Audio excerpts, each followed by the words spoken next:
Halo, selamat sore. Terkait dengan pertanyaan sebelumnya, saya akan coba jawab lewat video ya. Jadi ini ya, timnya Sablon Digital, jumlahnya 7 orang, terus inginnya di-track pekerjaan setiap orang. Poin pertama, benar, memang dalam satu kartu tugas itu belum bisa di-track performa setiap orang kalau emang ada banyak orang di dalam tugas tersebut. Tapi ada alternatifnya juga yang biasa kita lakukan. Nanti akan saya contohkan. Kemudian yang kedua, ya terlepas dari pertanyaan ini, sebaiknya kart pekerjaan di dalam situs tugas itu dibuat secara mandiri ya oleh masing-masing karyawannya. Jadi sebaiknya bukan leadernya yang membuatkan, karena nanti pasti leadernya akan eh, keteteran, terus karyawannya akan jadi pasif gitu. Karena sebenarnya kan fungsinya kenapa pakai cycle ini kan untuk lebih aktif koordinasinya gitu ya, lebih mudah trackingnya. Tapi kalau semuanya leader juga yang bikin berarti kan nggak apa namanya nggak efektif nantinya seperti itu. Oke, saya coba contohkan. Ini udah saya buat simulasinya. Ada dua cara sebenarnya. Yang cara pertama itu yang biasa kami lakukan. Jadi, bentar, saya keluar dulu deh. Ada dua ruangan baru ya. Ada dua ruangan. Jadi ini misalnya ini tim utama gitu namanya misalnya. Kemudian ini ruangan untuk koordinasi project misalnya gitu ya. Nah, di dalam saya buka yang koordinasi project dulu. Di dalam koordinasi project itu merupakan sebuah eh, ini proses bisnis ya ini. Sebuah apa namanya? Perjalanan sebuah project dari awal sampai selesai dikirim ke customer. Oke. Jadi setiap ada project baru misalnya project A gitu. Nah, Anda yang bikin card-nya boleh. Anda yang bikin, tulis briefnya di sini secara detail. Ini ngerjain apa, requestnya apa, spesifikasinya apa. Terus di invite 7 orang yang terlibat. Terus dikasih deadline paling lambat. Project A ini harus dikirim ke customer tanggal berapa. Misalnya tanggal 15 April. Udah selesai. Oke.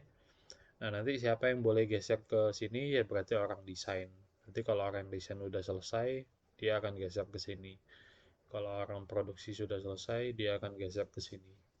Kalau orang finishing udah selesai, dia akan geser ke sini sampai paling terakhir.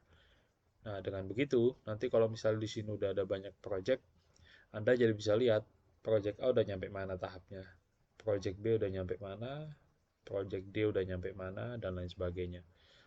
Jadi kayak helikopter view kelihatan nih progress masing-masing project. Jadi tujuannya untuk itu, bukan untuk tracking kinerja setiap orang, bukan. Nah, tracking kinerja setiap orangnya di mana? Nah, di sini. Jadi ini pakai ruangan. Tadi kan ini ya.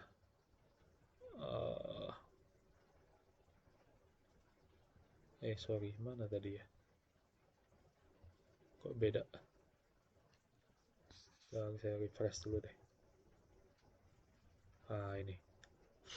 Tadi kan saya masuknya ke ini sablon digital. Nah, ini ya.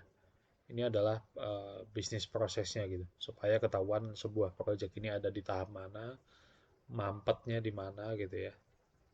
Itu lihatnya di sini.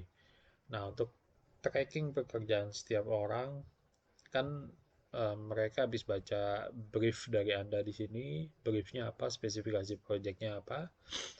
Nah, mereka langsung inisiatif nih, bikin tugas masing-masing sesuai bagian-bagiannya. Bikinnya di dalam sini, tim utama ini. Nah, jadinya kayak gini. Orang desain, dia lagi ngerjain project A, project B, project C. Ya udah, bikin aja tiga. Terus orang produksi juga lagi ngerjain project A, project B. Yang project C-nya misalnya belum, ya udah jangan jangan dibikin dulu cardnya.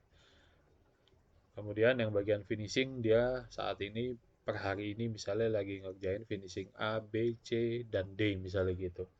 Ya udah dibikin cardnya, kasih due date, dikasih tanggal gitu ya. digeser masing-masing sesuai dengan statusnya. Jadi kalau yang akan dikerjakan ya di sini. Atau misalnya gini deh, ini akan dikerjakan, ini sedang dikerjakan, ini selesai. Oke. Jadi kalau yang di sablon digital ini adalah bisnis prosesnya untuk melihat progres sebuah project nyampe mana.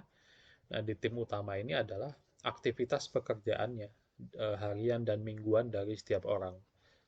Jadi masing-masing orang ya bikin aja cardnya sesuai dengan yang dia kerjakan, dikasih due date, dikasih label, seperti itu.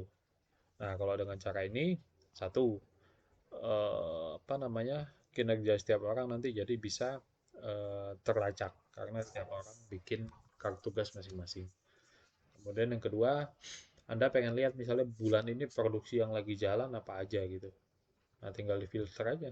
Pengen lihat yang produksi. Nah, nanti akan muncul semua nih. Dari sekian ratus card gitu ya, misalnya akan muncul yang lagi produksi, yang lagi dikerjakan ini apa aja. Terus pengen lihat apa namanya, minggu ini Pak Alif lagi ngerjain apa aja misalnya. Nah, tinggal di checklist. Nah, ini nanti akan muncul semua nih card-card yang punya saya. Oh, minggu ini Pak Alif lagi banyak nih load kerjaannya nih. Nah, itu bisa juga bermanfaat untuk hal seperti itu gitu. Jadi ini untuk tracking progress projectnya. Kemudian ini untuk masing-masing karyawan apa namanya, update pekerjaan harian dan mingguan mereka. Itu cara pertama. Atau cara kedua, sama bikin card kayak gini, project A, paling lambat dikirim ke customer kapan, kemudian di invite 7 orang, kemudian di dalamnya ditulis catatan, spesifikasi dan segala macam gitu ya. Tapi bikinnya di sini. Saya contohin. Project A.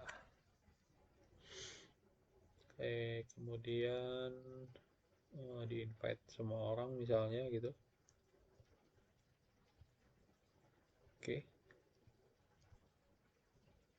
Nah, setiap muncul card ini, jadi misalnya ini Anda yang bikin gitu ya. Nah, setiap card ini dibuat, otomatis kan ada project baru yang masuk tuh. Anda geser ke sini, due date paling lambat tanggal 31 Maret misal.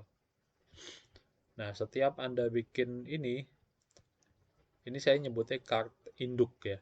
Setiap Anda bikin ini otomatis nih nanti orang-orang yang terlibat di dalamnya langsung bikin card tugas pribadinya masing-masing.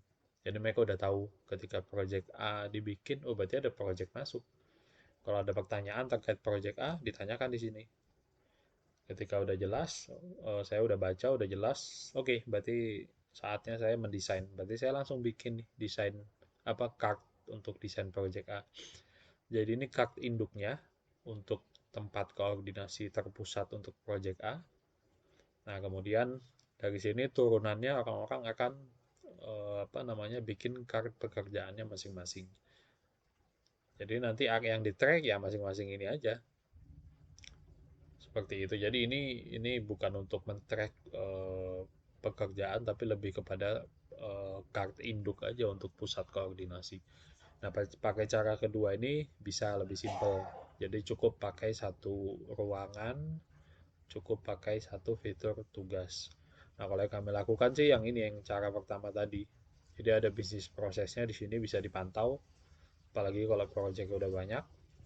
Kemudian masing-masing orang secara mandiri bikin card tugasnya sendiri-sendiri di sini sesuai dengan ini project yang lagi jalan, project apa aja.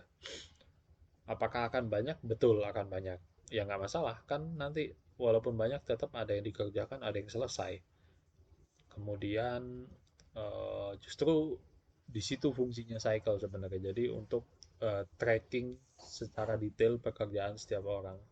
Bahkan di kami kayak misalnya jadwal apa sore ini ada meeting by phone misalnya dengan kliennya, yang sekecil kayak gitu pun kita bikinin kartu tugasnya ya supaya nanti terbaca di laporan kinerja. Nah, Anda bisa pakai cara yang pertama, yang pakai dua ruangan ini, atau pakai cara yang kedua. Jadi si card induknya ada di dalam sini. Seperti itu. Terima kasih.